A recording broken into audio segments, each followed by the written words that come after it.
Episódio final da série Mulheres Pretas, histórias que precisam e merecem ser ouvidas. O episódio de hoje, quando duas mulheres pretas se encontram. Durante esse episódio, durante essa série, ouvimos histórias de mulheres que resistiram, que recomeçaram, que transformaram suas dores em potência. Cada episódio mostrou que ser mulher preta é carregar marca, sim, mas também carregar força. Hoje encerramos essa série de um jeito bem diferente.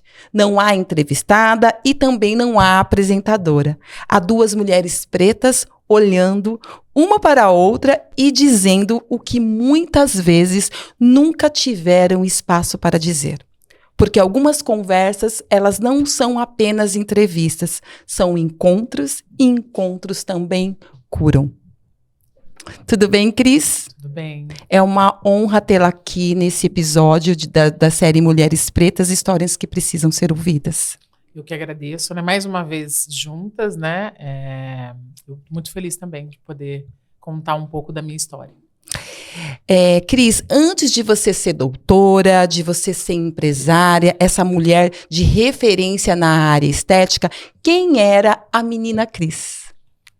É uma pergunta excelente. E que interessante, porque muita gente não conhece a minha história e não sabe de onde eu vim e todo o processo. Eu comecei a trabalhar muito cedo, com 11 para 12 anos, e comecei numa drogaria. E já comecei com muitas responsabilidades, conflitos e questionamentos. E também muito cedo sendo arrimo de família. Foi difícil, mas foi possível. Então, eu lembro até hoje, a dona da drogaria que eu comecei, eu fui criada pela minha avó, perguntou se eu podia ajudar com as atividades da drogaria, limpezas, prateleiras, medicamentos. A avó falou assim, depois que ela chegar da escola, ela almoça e pode. E assim começou uma trajetória muito interessante. Eu gostava, mas logo eu me interessei, eu sempre fui muito observadora, muito inquieta. Logo eu comecei a me interessar por entender como que os atendentes e farmacêuticos dispensavam os medicamentos. Só que hoje, na época, não tinha digital, as receitas eram manuais. Então era difícil de ler. Mas eu fui aos poucos, quando o atendente ia pegar um medicamento na prateleira, posso pegar para você? Para eu tentar memorizar. E muito cedo eu estava já também dispensando medicamento, fazendo a leitura das receitas, recebendo uma proposta de 15 para 16 anos do meu chefe, na época falecido, para ser sócia de uma drogaria que eles estavam ampliando. E aí começou toda a minha história. E nessa época, ela já sonhava em ser o que você é hoje? Jamais. Não. Eu brinco que eu era um vulcão, muito ambiciosa, muito cheia de vontades, mas totalmente sem direcionamento. Queria muito, queria vencer, queria ganhar dinheiro, queria trabalhar, queria estudar, queria ser alguém. Mas não tinha essa referência, porque eu não fui criada pelos meus pais. Minha mãe teve esquizofrenia, eu tinha 6 anos, muito cedo. E a minha avó, tinha uma tia que foi uma referência, ela era professora. E na época era magistério que fala. E meu avô projetava em mim, se eu fosse professora, ele já ficaria muito feliz. Mas eu não tinha isso ao certo. Obviamente que trabalhar dentro de uma drogaria foi uma influência muito grande. Até pensei, nossa, vou prestar, e prestei farmácia, na época eu não passei. Mas depois eu comecei a questionar, será que eu quero isso para minha vida? Todos os dias, abrir e fechar a farmácia. E aí ocorreu que houve mudanças na minha trajetória e eu saio desse mundo novamente. O que você precisou enfrentar cedo demais? Medo e insegurança. E a falta da estrutura, né? A família, ela tem um peso muito grande na vida de uma criança, muito grande. Por mais que os meus avós foram muito acolhedores, participativos, me deram tudo que podia, o que não podia, mas essa lacuna de pai e mãe tem um peso. Depois eu fui fazer terapia, depois entender, mas não é algo tão simples. Gera trauma, gera dor e gera consequência, né? Porque cada um lida com as suas dores e com os seus traumas de uma forma. Graças a Deus, eu fiz dos meus limões um excelente mousse de limão. Agora, eu que vou fazer a pergunta para você. Vamos lá? Antes de ser jornalista, apresentadora e comunicadora, quem era a menina Ana? Ai, Cris, a menina Ana era uma menina falante. Sempre fui muito falante. Sempre fui muito intensa em tudo.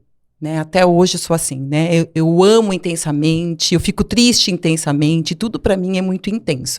Então eu era uma criança muito falante, cheia de vida, era um furacão dentro de casa. Meu pai sempre tinha que pedir para deixar os meus irmãos falarem, porque senão eu atropelava todo mundo. Eu sempre fui cercada de muito amor. Amor, carinho, respeito, fidelidade, companheirismo. Eu sempre vi isso no relacionamento dos meus pais e eles sempre nos passaram a importância de a gente ter o amor, de ter o acompanhamento da família. Então eu sou hoje o que eu sou se deve muito a esse ambiente amoroso que eu fui acolhida e sempre muito amada. Essa era a Ana. Que lindo, né? E faz toda a diferença na vida de uma pessoa, né? Faz muita diferença. E em que momento você percebeu que precisaria ser forte?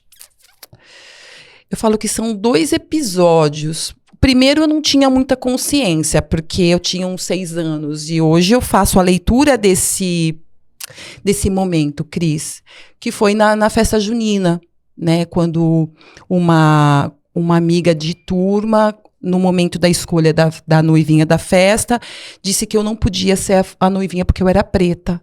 Uau. Eu não entendia isso. Porque como eu estava com os meus pares dentro da minha família, né? A gente sempre foi muito de estar junto com tios, né? E então eu não percebia a diferença de ser branca e de ser preta. Eu fui entender isso naquele momento, que eu era preta. Mas para uma criança, essa questão da cor da pele, da raça não existe. Mas naquele momento eu entendi que tinha alguma coisa diferente. E depois o meu pai e minha mãe conversaram muito a respeito disso. Eu fui a noivinha, foi reconstruída essa história através da minha professora, que a gente chamava ela de Tia Dini, que trouxe para mim essa consciência de que eu podia estar em qualquer lugar e ser o que eu quisesse ser. Né? Isso faz toda a diferença. E em outro momento foi meu primeiro emprego. Eu fui por uma vaga de secretária de um advogado no escritório aqui em Jundiaí. E, na verdade, eu fui indicada para essa vaga e ele não sabia como era a minha cara. Quantos anos você tinha? Eu tinha 18. E aí, na hora que eu cheguei, que ele me viu, eu vi no olhar dele de reprovação, mas ele acho que ficou receoso e falou, vai embora. E aí ele fez eu trabalhar o dia todo, trabalhei, me esforcei. E aí ele falou, olha, amanhã você não precisa vir mais. E eu perguntei o porquê. Falei, por que eu fiz alguma coisa de errado? Não, é que o seu perfil não cabe dentro do escritório. E eu lembro que eu saí de lá e eu fui chorando até a minha casa. E aí fui acolhida pelo meu pai, pela minha mãe, que me fizeram entender o que tinha acontecido e, principalmente, a entender que isso que aconteceu não era sobre mim. Não era sobre eu ter feito alguma coisa errada ou de eu não ter algo. Era uma outra situação. Ela falou, e realmente é essa questão da dificuldade que as pessoas pretas têm de estar dentro do mercado de trabalho. E isso eu ia enfrentar em todos os momentos, né? E a gente enfrenta isso constantemente. Te afetou? Na época, sim. Na época me afetou muito e eu acredito que até tive dificuldades em em arranjar outros empregos, a me posicionar por essa insegurança. Hoje você lidaria de outra forma? Sim, totalmente diferente. Totalmente diferente. Eu iria até para um discurso diferente. Eu não teria saído com o rabo entre as pernas. Não teria. Interessante. Não teria. Eu teria confrontado ele a ponto até ele me dizer que eu não poderia estar lá porque eu era preta. Eu ia fazer esse confronto com ele. De certa forma, essa situação, esse preconceito isolado, né, mais um, né, te fortaleceu. Sim, me fortaleceu muito.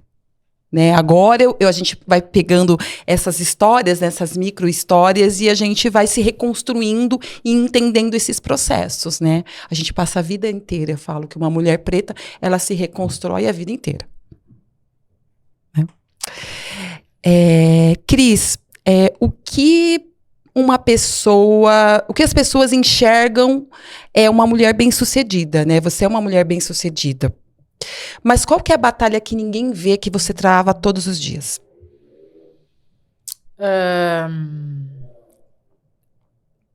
Empreender no Brasil não é fácil. Não é fácil. E quando você não teve respaldo e em todo um planejamento, é muito mais difícil. Então, assim, o oculto de ser uma empresária negra, numa cidade de interior, e você lidar com os desafios de ter funcionário, pagar impostos, ser multi, né? Então, você tem que pensar no seu marketing, você tem que pensar como vender mais, empreender, ser dinâmica. Esse bastidor é para poucos, assim, para os íntimos. E o cliente final, as pessoas não tão próximas, vê o belo. Mas a preocupação, a insônia, a vontade de desistir muitas vezes, porque bate, né? Bate muitos pensamentos e sensações. Mas você fala, foi só um dia. Vamos seguir, vamos para frente que vai dar certo. Então, gerir pessoas, lidar com o negócio, não vir, né, munida de experiência ou daquela conversa à mesa com o pai, com gente mais experiente, faz total diferença. Existe alguma dor que quase ninguém conhece sobre você? Sim, e que eu trato até hoje através de terapia, com as mentorias, a dor da rejeição, né? Que ela acompanha, né? Ela traz consequências, inclusive de comportamento. E então, às vezes até eu acho, nossa, tá tudo resolvido, tá tudo certo. Não. Você tem determinados comportamentos que daí eu penso, poxa, tá ligado lá àquela questão. Daí você volta, refaz a lição de casa, revê os conceitos, revê essas dores e volta para o caminho novamente.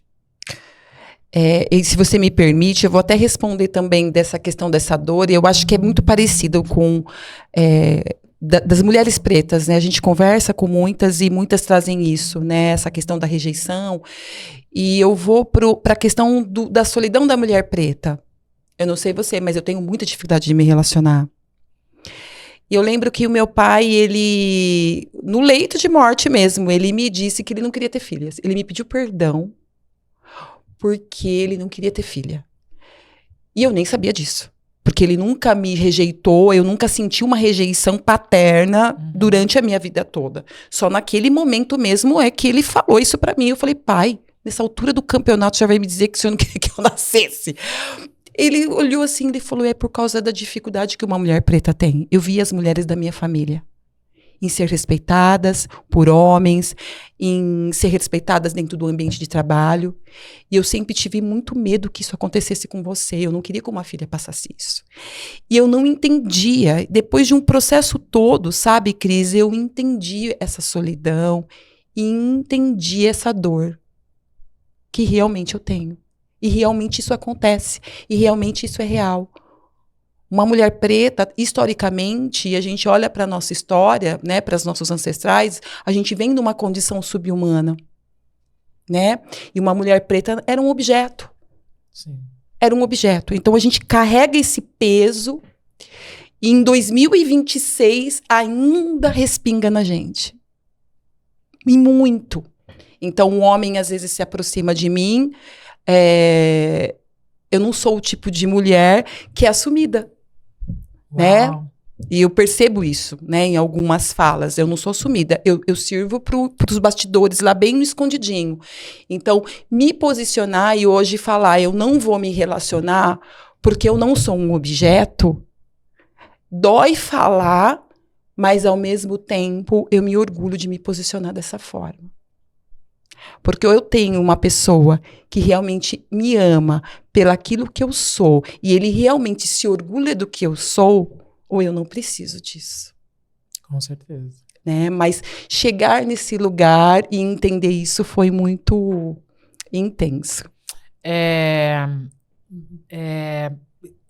Só mais uma pergunta, né? Você citou essa coisa das relações, e você é uma mulher, eu falo assim, que venceu, né? Foi lá estudar, é uma mulher culta, bonita, e daí tem a cobrança da outra parte, mas assim, como, Ana, que você não tá namorando? Como que... Não, você é toda descolada, você é bonita, mas porque tem também esse questionamento, porque a pessoa não entende como. E quando você cita uma fala como você fez, não é possível, você deve estar com algum problema, né? Porque causa estranheza. Assim, as pessoas me cobram disso realmente, né? Nossa, como você não se relaciona, como você não se casa. Por você ser empoderada. Exatamente. E aí joga pra minha responsabilidade, que eu não consigo me relacionar porque eu sou uma mulher que sou muito expansiva, que eu sou muito dona de si e que o homem não sabe lidar com isso. Não é sobre isso. Porque uma mulher branca não é questionada nesse sentido. E a gente percebe que não é. Na mesma potência que nós somos, né? E perceber toda essa intensidade de cobrança, né? Uma vez um rapaz falou assim pra mim, eu falei, olha, não dá pra gente ficar assim, vamos namorar então. E aí, de tanto, porque assim, agora eu tenho essa inteligência, eu quero que a pessoa fale. Porque você só trata esse racismo estrutural quando você traz isso para a consciência. Se o outro não tiver consciência que ele faz isso não vai quebrar nunca. Vai passar gerações e gerações e todo mundo vai se declarar, não, eu não sou racista, eu tenho até um vizinho racista, um vizinho preto, o meu melhor amigo é preto, enfim, isso tem que ser consciente. Então eu fico fazendo perguntas até que o outro consiga verbalizar. Olha, não tem como eu trazer você para minha família, porque o que meu pai e minha mãe... Já te falaram? Já. É, muito triste. Né? E às vezes não falam, mas disfarçam, e a gente vê que é esse lugar, né? E vê que é esse lugar. Então, para quem ainda não sabe, a Ana não se relaciona, não é porque eu não quero me relacionar. Eu sou fruto de um amor, né? Mas então, esse eu gostaria preconceito, você acha que ainda é por questão de educação, por falta de diálogo? Eu estou falando tanto da outra parte como uma coisa familiar. Da onde que você... É estrutural mesmo. A sociedade, ela tem uma estrutura racista. O racismo, ele é reestruturado dentro da nossa sociedade, né? É um movimento que acontece, isso foi anos de história que trouxe, né? A mulher preta, a gente chegou em que condições? A gente veio para cá como escrava, né? Que a gente era para trabalhos domésticos e para, muitas vezes, o meu avô, ele era filho de escrava com senhor de engenho, que nunca foi assumido. Ela é um objeto, teve filhos, como muitos por aí também. Teve esse impacto dessa história. Eu lembro que o meu avô teve uma época que saiu até no Jornal Nacional, no Fantástico, perguntando sobre a nossa família, porque tinha uma herança muito grande em Minas que era para receber. E o nome do meu avô saiu entre eles, porque o pai dele deixou isso escrito, que ele teria direito à herança. E o meu avô foi categórico que o filho que pegasse R$1 do homem que estuprou, porque ele usou essa palavra, a mãe dele, não era mais filho dele. Nossa. Uau. Porque ele nunca se conformou com essa história. Então, é desse lugar que nós, mulheres pretas, viemos.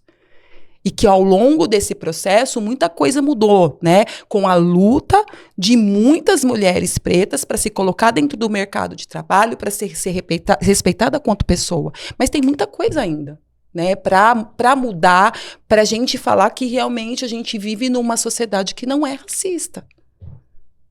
Muita coisa. Mas vamos lá, né? Vamos lá. Qual foi o momento que você pensou em desistir? Eu pensei em desistir quando a minha mãe partiu. Foi um processo bem difícil. Porque eu passei muito tempo, né, nos cuidados com ela e entendendo que eu tinha que fazer isso, né? Então, quando ela partiu, eu perdi um pouco o chão, né? É como se eu perdesse um pouco da proteção. Então, eu já não tenho meu pai, não tenho a minha mãe. Então, essa falta dessa cobertura, sabe? De ter uma pessoa que, mesmo com Alzheimer, eu chegava do trabalho, chegava das gravações e sempre eu falava muito com ela. Ela sorria.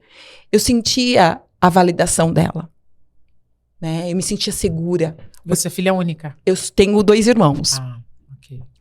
E ela, de certo modo, eu me sentia protegida. E tinha uma pessoa lá que, mesmo que eu errasse ou que desse tudo errado, ela ia continuar me amando. É, muito bonito isso. Então, quando ela partiu, eu perdi realmente o processo de tudo, a base de tudo, e eu tive que passar por esse processo de ressignificação, de entender a minha história, de entender cada momento, e Deus tem sido muito bom comigo nesse sentido, porque Ele tem me mostrado no dia a dia que essa história foi uma parte da minha história, mas não é só isso. O propósito da minha vida não era só cuidar da minha mãe, era cuidar da minha mãe e também de fazer a minha história. Então, eu estou tendo essa possibilidade agora. Que lindo. Ai, gente, estou ficando emocionada. Tá. Eu sabia que ia ser bem intenso, né? Que ia mexer com muitas coisas, mas eu não imaginei que ia ser tão forte assim. Eu gostaria de agradecer a um apoiador aqui do canal, Bolinhas de Amor. Bolinhas de Amor é uma brigadeiria maravilhosa, gente. Quem tá aqui em Jundiaí, região, eu convido a conhecer Bolinhas de Amor. Sigam elas nas redes sociais, Bolinhas de Amor Oficial. Você vai encontrar bolos diversos, salgados, enfim, é um ambiente super acolhedor e o atendimento é incrível. Então, se você tá precisando de um espaço lá para se reunir para o trabalho ou para se reunir com a família, com amigos, convidar a Ana Carlos, me convide para tomar um belo café na Bolinhas de Amor. Bora lá? Bora lá. Vamos lá. Tô aqui no compartilhe a sua experiência de vida, perdas, desafios e reconstrução. Você falou parte já, né, dos seus pais, Sim.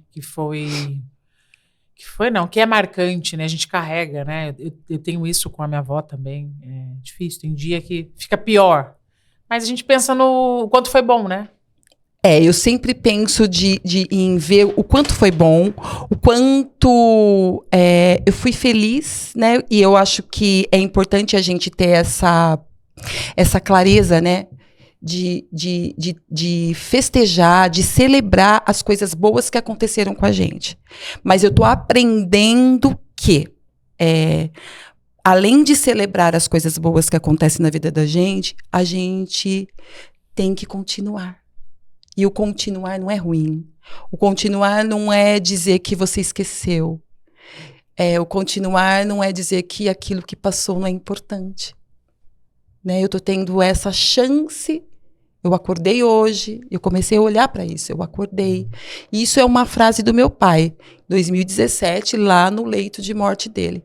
E eu achei, sabe, Cris, que naquele momento era uma fala referente àquele momento. E não era. Ele já estava me preparando para o que eu ia viver hoje. Ele disse assim, vai chegar um momento que você vai achar que acabou. Que não tem mais nada, que você não tem mais o que fazer. Mas lembra disso, que mesmo na guerra, a gente assiste aqueles filmes de guerra, que cai míssil, cai não sei o quê, destrói tanta coisa, mas sempre sobra um tijolo inteiro. Nunca ele destrói tudo. Você vai pegar 1, 2, 3 tijolos, você vai colocar embaixo do seu braço, você vai começar quantas vezes você tiver que começar e você vai prometer para mim que você vai ter a vida mais feliz que você possa ter. Ai, que emocionante. Porque é para isso que você foi criada. Então, é em cima desse momento que eu acordo todos os dias e eu celebro a minha vida. E eu agradeço a Deus por ter mais um dia. Porque eu tenho essa oportunidade de ter a vida mais feliz que eu possa ter. Mesmo com todas as dores que eu tenho, como todo mundo tem, né? Ele te deixou um legado. Sim. Eu acho que esse legado é o que me mantém em pé. Maravilha. Vamos lá. Acho que agora é sua. Você já precisou provar que era boa o suficiente apenas de ser uma mulher preta?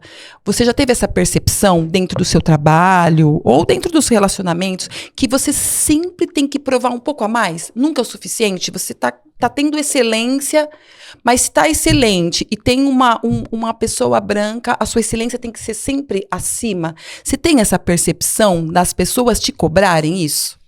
É uma pergunta muito interessante. Eu sempre fui uma pessoa muito de boa, astral e muito de acreditar, né? Assim, então, minha essência é boa, eu sou gente boa, na minha cabeça, todo mundo é gente boa.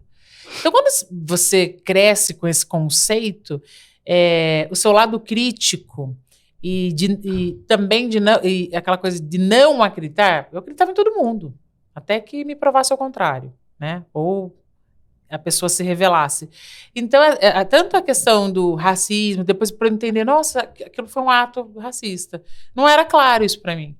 E mesma coisa, como eu sou uma pessoa muito proativa, é muito de realizar, e eu penso assim, eu tenho que fazer o melhor, e é o melhor, eu não me atentava, mas sim, em alguns momentos tá tendo essa questão a ser resolvida, eu tenho que me esforçar um pouquinho mais, é sobre a minha cor. Mas não era claro isso para mim. Depois que eu fui entender, para mim era algo assim normal, e não era normal.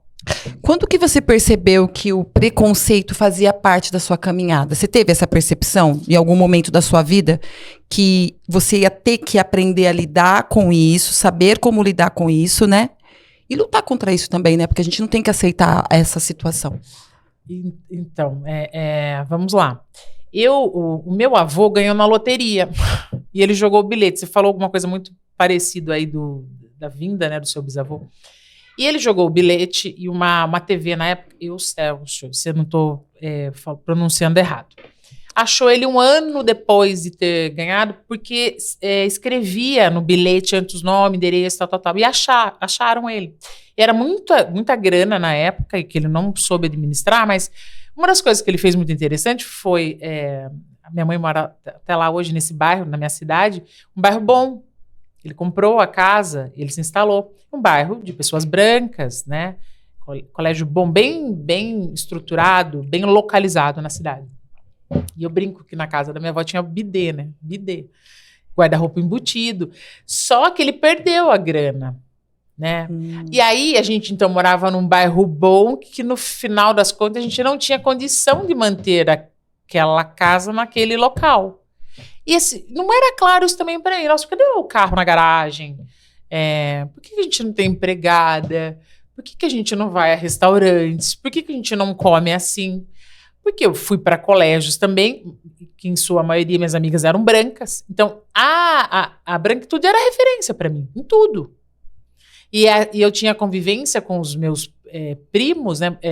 Porque a minha mãe só teve um irmão. E eu tive 2 primos. Depois era tudo primo de 3º grau. E a gente tem até hoje um sítio da família. E nas férias que eu tinha esse contato com a prima, com a referência preta.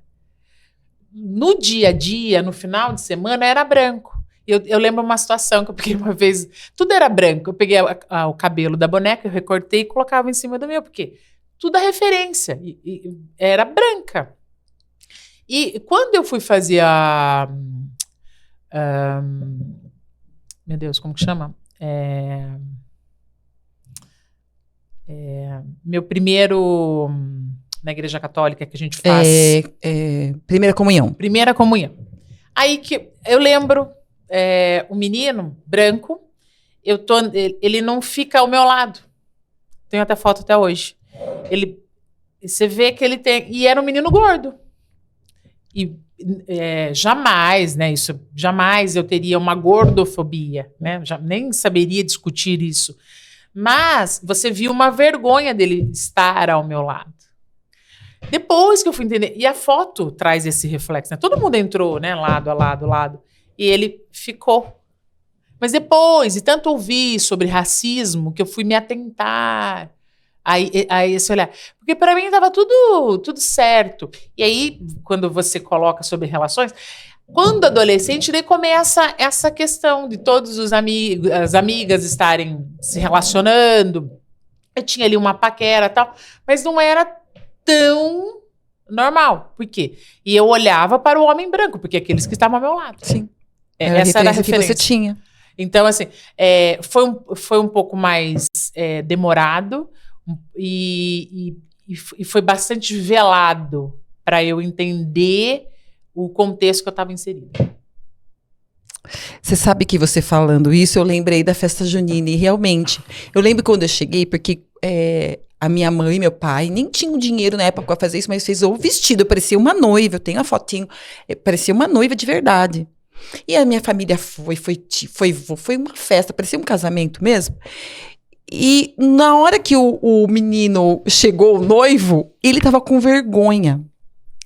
E aí a mãe dele olhou para mim e falou assim: filho, mas olha a sua noivinha. Ela é uma boneca. Ela nem parece de verdade. Olha isso, como ela é linda.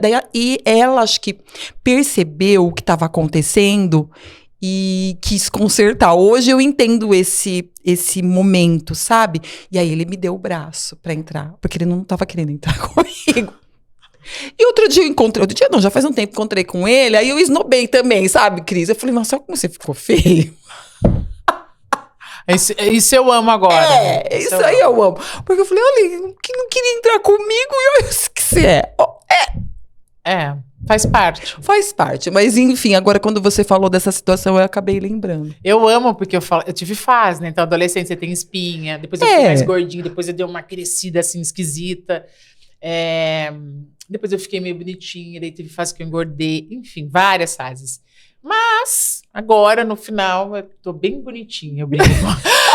E aí eu encontro colegas, daí, eles olham assim pra mim, você não casou? Eu falo, não, graças a Deus, brincadeira, graças a Deus não. Eu brinco que não, porque eu falo, você tem um cuidado maior, mas é brincadeira, eu acho o casamento uma coisa linda. Mas você vê muitos bem, assim, acabadinhos, né? Sim. Até convido para minha clínica, vamos lá, que a gente fazer um tratamentozinho. Faz cabelo, bigode, a gente brinca com isso. Mas vamos lá. Ana, você acredita que o sucesso de uma mulher preta ainda incomoda? Sim, eu acredito que sim, sabe, Cris? Porque quando uma mulher preta, ela está no sucesso, né? Ela é bem vista, enfim. A gente supera muitas coisas, né? Primeira coisa que a gente supera é a questão do estereótipo. Então, uma mulher preta, ela não tem um estereótipo de mulher bonita, embora tenha mudado bastante, e a mídia tem trazido isso, né? Outras referências, fatos que a gente não tinha antigamente, referências de mulheres pretas, né? A gente não via na televisão, não via em outdoor, enfim. Então, a gente tem que superar essa questão do estereótipo, que não é de ser uma mulher bonita, né? Ou de não ter inteligência, né, de não ter essa inteligência. Então a gente tem que superar a questão do estereótipo que é colocado para a mulher preta, e além disso, a gente supera essa questão do racismo, né? No dia a dia, seja no trabalho, seja nas relações. Então, dependendo do lugar que você está inserida, dependendo das pessoas que estão envolvidas dentro daquela relação, e até mesmo o contexto social, estrutural, econômico, né? Então, se você está localizada, né? Se você está num espaço onde há uma branquitude, né? Onde tem uma elite branquitude, então uma mulher preta, uma pessoa preta, quando chega nesse espaço, ela incomoda. Você vai num restaurante mais caro, mais elitizado, eu sinto isso. Quando eu chego, tem olhar. Né? O que a pessoa está fazendo? Principalmente quando eu chego sozinha, porque eu vou em muitos lugares sozinha. Né? Se eu quero comer bem, eu não tenho esse problema de não ter uma companhia. Né? Eu quero ir num teatro, quero ir num show, eu vou, independente se eu tenho companhia ou não. E eu vejo o quanto incomoda. O quanto incomoda você estar dentro desses espaços. Né? Olham até a forma de eu sentar, de pegar um talher. Né? A gente é expansiva, né? A gente tem muito disso. Sim. Então, antes eu tentava conter isso quando eu estava nesses lugares, né? Eu falei, vou tentar ser um pouco, né? Não. Por que eu tenho que ser assim? Porque eu tenho que ser do jeito que o outro quer que eu seja. Então, eu percebo, sim, que isso, essa questão do sucesso para uma mulher preta, da gente conseguir alcançar certos espaços, dependendo do lugar e das pessoas que estão envolvidas, incomodam. Embora tenham pessoas que celebrem, né? A gente percebe as pessoas que celebram a nossa vitória. Independente, tem pessoas brancas que celebram, como tem pessoas pretas que celebram, como também tem pessoas pretas que não celebram. Essa é a parte, acho que, mais triste. Eu acho que a mais triste é essa, né? O racismo mudou a sua forma de sonhar? Bastante. Porque a minha história era de uma menina, né? Quando a gente começou o nosso bate-papo, de uma criança muito falante, e eu sempre sonhei em trabalhar na televisão. Olha. Eu brincava, eu lembro que meu pai ficava sentado no sofá e eu ficava lá imitando, e ele ria, porque eu fazia piada. Eu sempre tive esse jeito, nunca fui diferente disso. E aí até que eu soltei a frase, eu vou trabalhar na televisão. Meu pai, não, você vai fazer outra coisa. E foi. Até que acho que ele viu que estava ficando séria a história. E aí ele me pôs no colo, chamou a minha mãe. Eles ligaram a televisão e falaram, o que tem lá dentro? Aí eu falei, tem um monte de gente. Aí tem um monte de gente. Que tipo de pessoas tem? Como elas são? Eu falei, são tudo branco. Ele falou, você é branca? Eu falei, não. Ele falou, filha, nesses lugares vai ser muito difícil você chegar. Você precisa escolher uma profissão que faça você ficar segura. Eu lembro sempre dessa palavra, segurança. Você precisa de segurança. E lá você não vai ter segurança. Forte, né? E aí essa menina ficou calada. Até ela se descobrir de novo. Isso há 4, 5 anos atrás. Que aí eu percebia um incômodo. Eu amo a educação, justamente porque fala, né? Uhum. Falo, eu tenho conexão com pessoas, eu adoro me comunicar, estabelecer essas relações, adoro aprender. Então a educação me dá essa oportunidade. Mas eu percebia que eu tinha uma diferença dos outros. Eu gosto de novidades, eu gosto que as coisas sejam diferentes, eu gosto dessa dinâmica de fazer algo e sair. E a educação, ela não me dá essa liberdade dentro de uma sala de aula, né? Dessa forma, dessa expansão que eu tenho. E isso me incomodava, mas eu não entendia o porquê. quando eu comecei o canal, devido à questão de um pleito eleitoral que eu participei aqui em Jundiaí, que eu percebi que eu gostava de me comunicar e que eu conseguia me comunicar. Então, eu acredito muito que o racismo, ele mudou isso, sim. Ele me bloqueou naquele momento histórico, né? Porque para o meu pai e para minha mãe, essa situação de eu trabalhar na televisão era impossível. Por quê? Porque tinha um racismo, não aceitavam preto.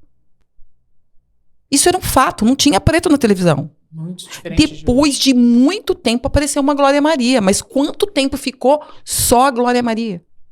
Então, eu acredito que sim, que ele mudou, mas hoje esse processo todo me fortalece no sentido de abrir porta para que outras meninas como eu não deixem de acreditar que pode. E você se vê na TV, num programa? Ai, eu me vejo. Toda hora eu me vejo. Que legal, isso é eu importante. Me vejo. Eu acho que a gente tem que sonhar. A vida, ela precisa. Eu acho que a gente precisa dessa esperança, dessa vontade, dessa ânsia em vencer. E quando a gente vence, não é só a gente vence. Quando eu vencer, vai ser o meu pai que venceu. Vai ser a minha mãe que venceu. Vai ser os meus irmãos que venceu. Vai ser a minha avó. Vai ser meu avô. Vai ser todo mundo que venceu. Eu venci, eu não venci sozinha. Eu venci porque todos eles, dentro de um processo, foram colocando lá no conta-gota. Eu falo que hoje venho eu andando com um carro bom. Nossa, Ana. Viu? Se você pudesse ver aquele carro, esse carro tem gotas de sangue. Não é só meu. Foi de todo mundo que não conseguiu chegar. Eu lembro que eu participei de um curso e o rapaz falou assim, o palestrante, que para eu chegar aqui, outras pessoas pretas foram jogadas do navio. Ele falou, você tem que valorizar quem você é.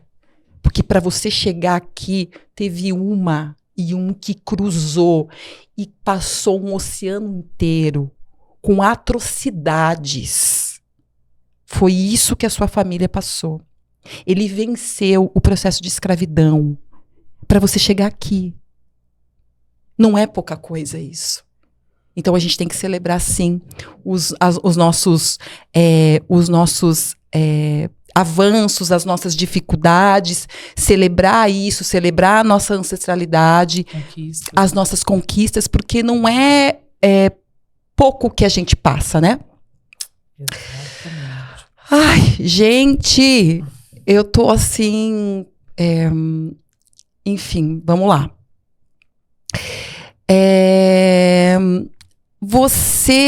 Cris, você acreditou em algum momento que você não era bonita?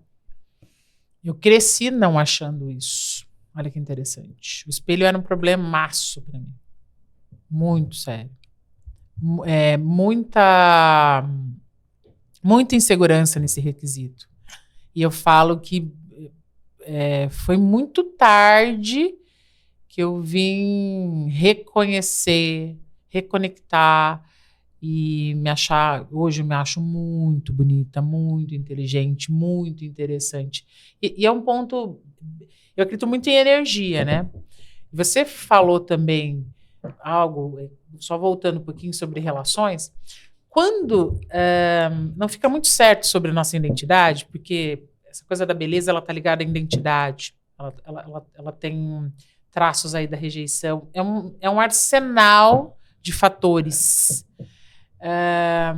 Então, quem está assistindo, né, às vezes tem tantas incertezas dentro de si, e hoje no consultório eu vejo as meninas lindas, eu não acho isso, minha boca, assim, meninas lindas, imagina, que são lindas. E isso faz tão mal, né? Porque, assim, você querer melhorar algo, eu acho válido, tá tudo certo, a gente querer se sentir mais bonita. Mas quando você não reconhece nada, você não se reconhece, é também triste e perigoso. Porque você pode estar refletindo isso. Então, assim, questões interiores, questões emocionais, junto com os seus problemas de imagem, é sério.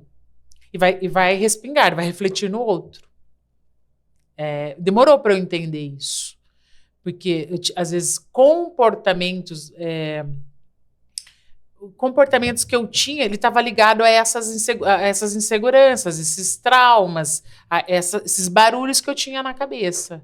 Então, assim, hoje, eu falo que a biomedicina, lá, quando eu comecei não era assim, né? Eu pensava em procedimento de outra forma, autocuidado de outra forma, beleza de outra forma. Hoje eu vejo o quanto é importante você estar bem com você, de dentro, e, claro, cuidar do físico, do emocional, da saúde. Quando nós fizemos o podcast, foi ano passado, não lembro ao certo, estava obesa, doente. E, ao mesmo tempo, achando ali, não, eu tenho autoestima. Eu tô bonito, cuidando do meu rosto, sabe? Eu tô fazendo procedimentos. Super doente, bem doente. Até eu entender, fazer uma leitura. Não é só do externo, do físico, do biotipo. Não se trata só disso, não. Porque a obesidade, o externo, estar gordo, é só uma consequência. Mas tratar a mente. Fui lá tratar a mente. Para entender. E tinha algumas pessoas me tratavam da forma que eu me via. Aí que tá. Então, falar de beleza, e ainda, agora eu vou complicar um pouco mais. Para mulher preta, pega um pouco mais, porque, não tô falando todas, né? Vou falar por mim. Porque a gente carrega coisas que acho que foi resolvido ou não foi, lá no interno, coisas assim, e a gente reflete isso. A gente acaba refletindo. Então, às vezes, a gente precisa tratar também de coisas.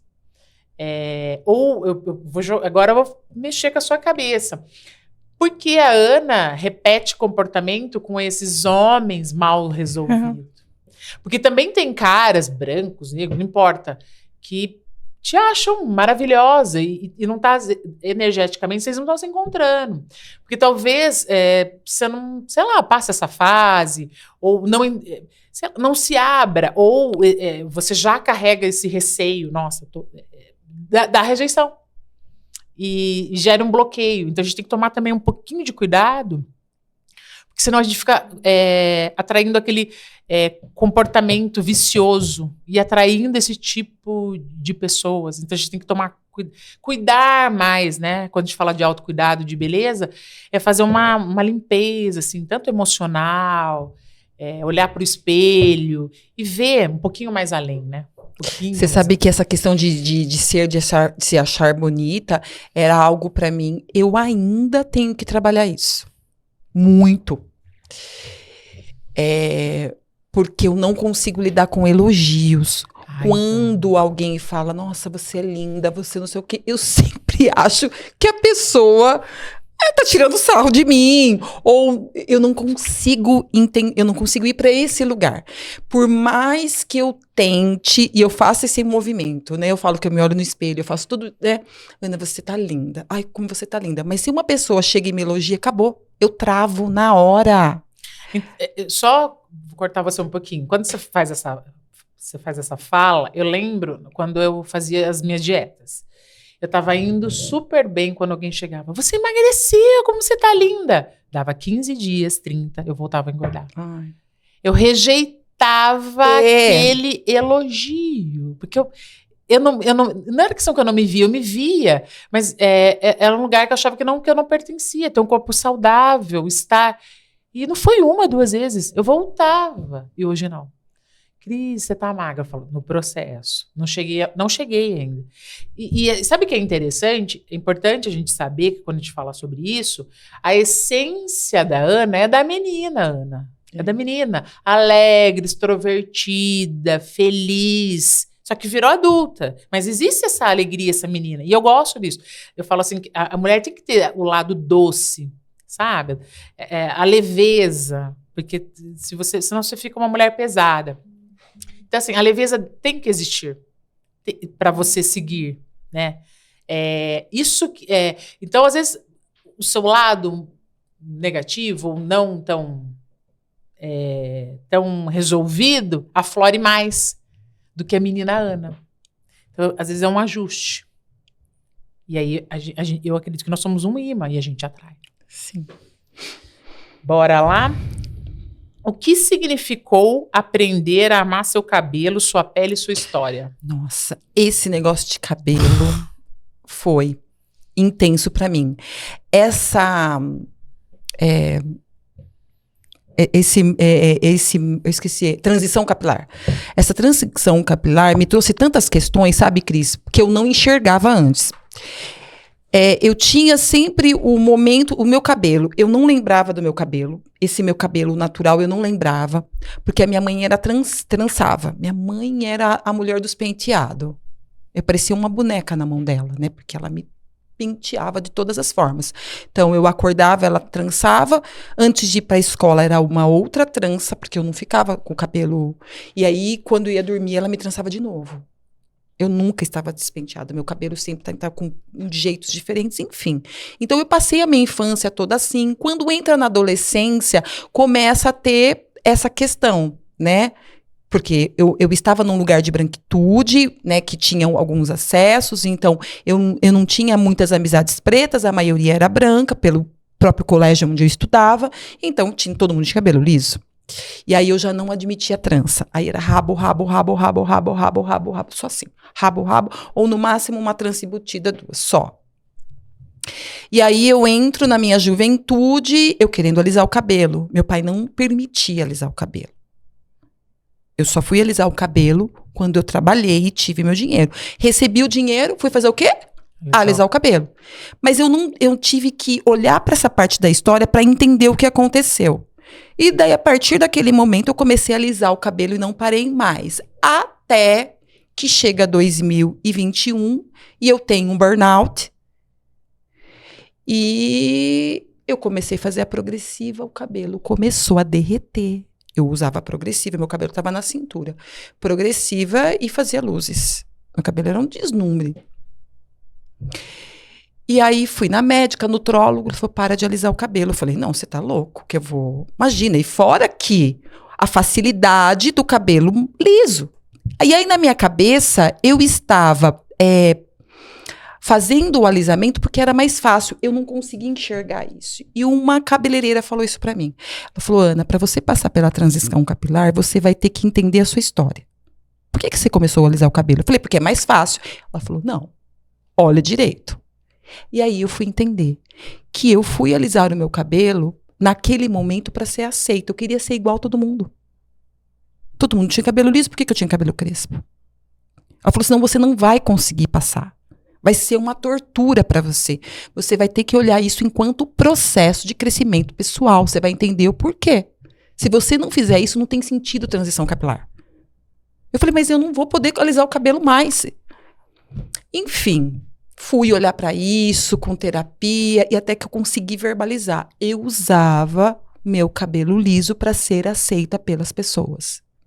Olha que interessante. Ponto. Eu não preciso de aceitação de ninguém. Portanto, o meu cabelo é um deslumbre. Pronto. Ponto final. Acabou. Então, hoje eu não tenho mais problemas com o meu cabelo. Então, eu acho que a gente tem que, para amar o nosso cabelo, amar a nossa pele, amar a nossa história, a gente tem que entender essas nuances que vai acontecendo na nossa vida e a gente não percebe, Cris. Até porque o mecanismo da própria sociedade é fazer com que a gente não perceba. Porque eu não percebendo, eu ficava mais uma na multidão. A gente fica mais uma lá que vai deixando a vida passar. Mas você quis, né, entender, né? Eu quis entender. Isso é importante. Eu falo que eu quis entender e eu quis trabalhar isso. E hoje eu posso voltar a fazer a progressiva no cabelo. Tive liberação, fiz o teste aqui, deu, consigo. Mas hoje eu não quero. Isso é perfeito. É, porque eu olho, sabe? Eu amo chegar em casa e ir desfazendo o penteado. E eu olho o cabelo do meu pai. E eu olho... Metade do cabelo é do meu pai. Esse aqui é do meu pai. E aqui, que é mais solto, é da minha mãe. Olha que coisa. Pronto. Então, é a minha história. Cris, fala pra gente. Existe alguma cicatriz que ainda dói muito em você? Que dói? Eu não vejo... Eu, com 15 anos, comecei a ser livre, né? Tanto que eu me emancipei. Com 16 para 17, eu me emancipei.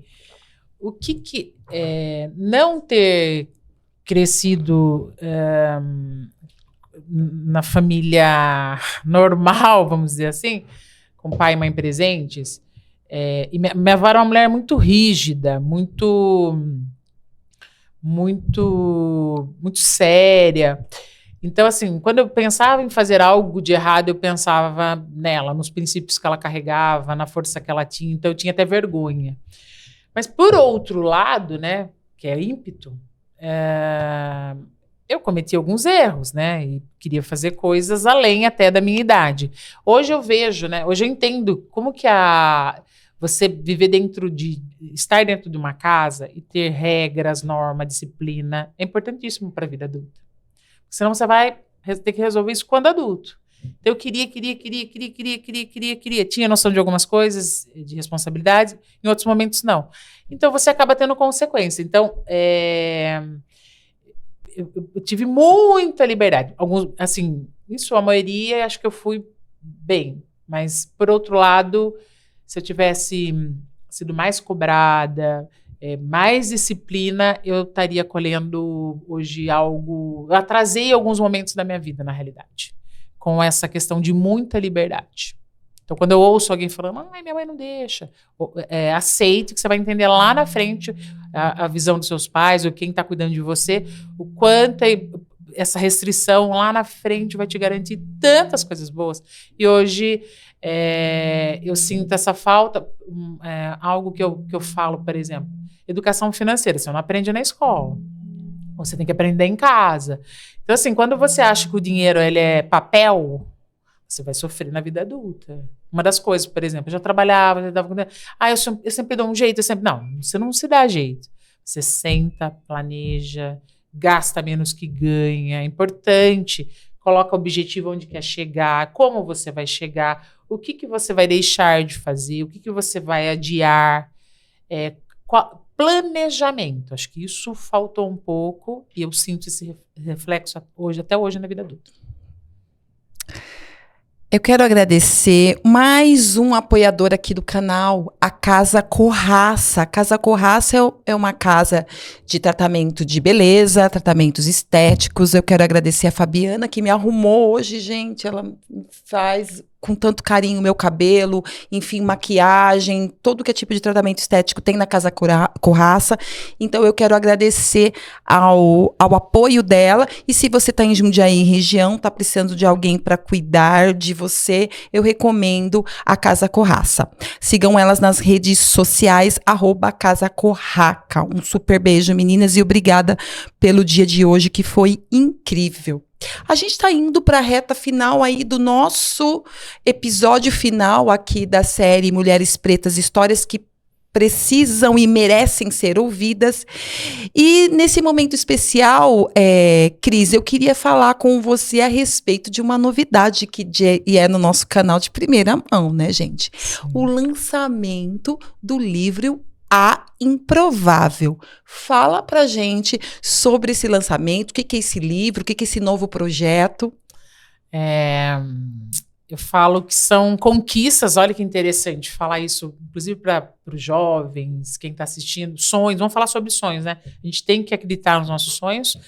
Então, a menina improvável, que já passei por inúmeras situações, várias conquistas, lutas e dores, enfim.